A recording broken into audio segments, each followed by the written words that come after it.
اعوذ باللہ من الشیطان اللعین الرجیم بسم اللہ الرحمن الرحیم الحمد للہ رب العالمین اما بعد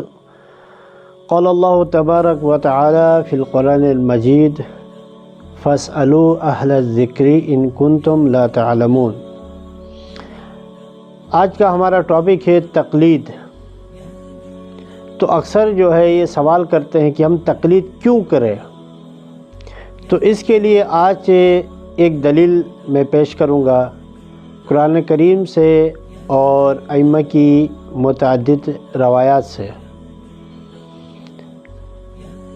قرآن کریم میں سورہ انبیاء آیت نمبر 112 میں پروردگار عالم ارشاد فرماتے ہیں کہ فاسألوا اہل الذکر، سوال کرو اہل ذکر سے ان کنتم لا تعلمون، اگر تم نہیں جانتے ہو۔ یعنی جاننے والوں سے سوال کرنا نہ جاننے والوں کی ذمہ داری ہے، ان کے اوپر فرض ہے کہ اگر وہ کسی چیز کے بارے میں نہیں جانتے ہیں تو وہ جاننے والوں سے سوال کرے، پوچھے، ان سے معلومات لے، اور اس کے علاوہ نفسانی خواہشات کا غلام نہ ہو اور احکام الہی کی اطاعت کرتا ہو تو اس کی تقلید کرے۔ اور امام مہدی عجل اللہ فرجہ الشریف کا بھی ارشاد گرامی ہے کہ غیبت کبریٰ کے زمانے میں پیش آنے والے حالات کے سلسلے میں ہماری حدیثوں کو بیان کرنے والے راویوں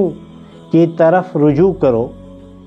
کیونکہ وہ ہماری طرف سے تم پر حجت ہیں جس طرح ہم اللہ کی طرف سے حجت ہیں۔ تو قرآن کریم کہ آیت بطور دلیل پیش کی کہ اگر تم نہیں جانتے ہو تو جاننے والوں کی طرف رجوع کرو، جاننے والوں سے پوچھو، اور مجتہدین کی طرف رجوع کرنا جو دین اسلام کو استنباط کرنے کی صلاحیت رکھتے ہیں، دین اسلام کے شرعی اور فقہی مسائل کو قرآن و حدیث و اجماع و عقل سے استنباط کرنے کی صلاحیت رکھتے ہیں، اور اپنے خواہشات نفسانی کو قابو میں رکھتے دین اسلام کی پیروی کرنے والے مجتہدین کی طرف رجوع کرنا، ان کی تقلید کرنا، یہ ہم پر فرض کیا گیا ہے۔ تو اس لیے تقلید کرنا غیبت کبریٰ کے زمانے میں ہر مسلمان کی ذمہ داری، آیت اور روایات کی روشنی میں تقلید کرنا ہے۔ اب ضروری نہیں ہے کہ صرف تقلید ہی کرنا ہے، اس لیے کہ تمام مجتہدین نے تقلید کے بعد باب میں ایک مسئلہ لکھتے ہیں، یا تو انسان خود مجتہد ہو، یا انسان کے پاس اتنا علم ہو کہ وہ احتیاط پر عمل کر سکے۔ اگر انسان نہ خود مجتہد ہے نہ احتیاط پر عمل بھی نہیں کر سکتا ہے تو پھر اس کے ذمہ داری ہے کہ وہ تقلید کرے، کسی جامع و شرائط مجتہد کے فتوے پر عمل کرے۔ تو یہ ایک دلیل ہے،